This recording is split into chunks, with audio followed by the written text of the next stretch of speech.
looks good here. All right, thanks, Andrea and Artie. You definitely didn't raise the bar there at all, so this should be fine. He was a classic. When Pete asked me to be his best man, it was his 30th birthday. We were out in Philadelphia. A lot came to my mind. Of course, I said yes right away. I never realized I'm not married, so I never realized how tough it is to pick a best man. So as soon as, Pete's been a proactive guy, as soon as he realized he was getting engaged to Melissa, he got on the horn. He called his best looking friend and said, listen, will you be my best man? And he said no. So then he called his smartest friend, also a no. He then called his most charming friend, and he also said no. Finally, my phone rings. It's Pete.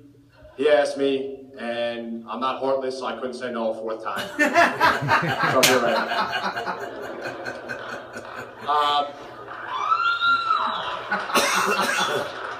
Oh, he did.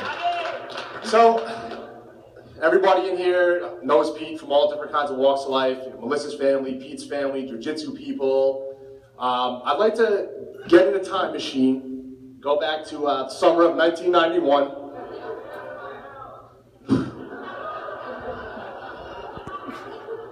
So Pete asked me not to tell this story, and out of respect for him, I'm going to tell it with some of the details I'll exaggerate. You guys can pick which ones you think are. It's mostly true.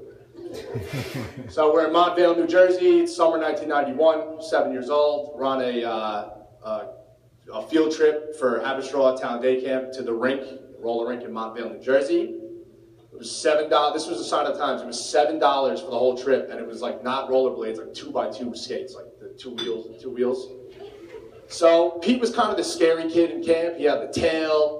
He always had kind of like a scowl, but he wore like, he had like the macrame bedazzled jean shorts and like the pink tank tops. I said you guys can interpret the details whatever you want, but that part is true.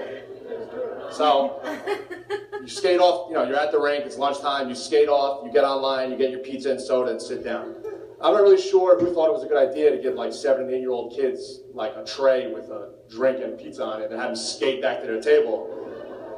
But it got lost, I guess, in translation somewhere. So I'm online, I'm skating like a pro, I'm just awesome at it. Standing there thinking about how awesome I was just doing, and I hear like a thud and fall. I look over, and there's Pete. Jean shorts, pink tank top, covered in Pepsi. Dropped this whole tray. I felt really bad, so I skated over, picked him up, wiped the Pepsi off as best I could, bought him a new pizza and a new soda. How's your father? Day goes on, everyone's fine. Now, people categorically deny this story and pretend it didn't happen, but I have a note here from my mother, Catherine Melville, who is a saint. I was proud of myself that day, so proud I went home and told her about it. And she signed the note, says, my son John Melville purchased the pizza and the soda for Peter after he fell and dropped his own while on a field trip to the rink in Melville, New Jersey during the summer of 1991. Signed Catherine Melville. This is for you. So it's fine. You can deny it all you want, but you'll basically just be calling my mother a liar every time you do. So no big deal. However you want to play it. So yeah, this whole thing has been fun. Everybody knows Melissa is great.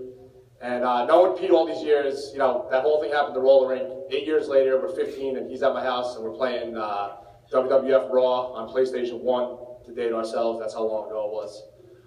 His decision making has gotten clearly better over that time. It used to be horrendous and it's gotten better and better. And now he's made the 2 best decisions that I think he's made his entire life. When you moved out to South Jersey to work, to pursue a career you wanted to pursue. You met Melissa, and he called me into George, and we were really excited. This is the call we were waiting for a long time. He called us and he said, guys, I'm financially stable. I'm in a career I want to be in. I'm ready for this, and I think I'm going to do it. I'm going to open my own jiu-jitsu. We were like, man, that is great. It's the call I was waiting for years, and he finally did it. But in all seriousness, though, when you're an entrepreneur, you know, you own your own business, you're a homeowner, all stuff you've done before me, which is great. I'm not self-conscious about it at all. I'm really happy for you. You need things in your life. You need something stable. You need something reliable, someone that's going to be there for you and something you can count on every time. Which is why I was so happy when you decided to lease a Ford Edge. Because Melissa, that's a great reaction from you. Listen, that's a great car.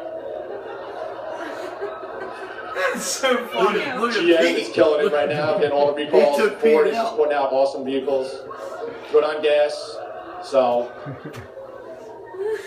all kidding, finally aside, I love Melissa from, I think, day one. I've been able to make fun of Melissa, like she's one of my closest friends, and she gives it right back to me and everybody else. And for any part of Pete that was wanting or empty, Melissa and your awesome family, your sister, your brother, and your parents, and Randy as well, they filled every part. Perfect compliment to you. And I just wish you guys all the best. That was an awesome best man speech, man. That was like one of the best.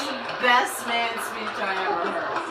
That was My awesome. videographer said that he showed the rap in this to all of his friends.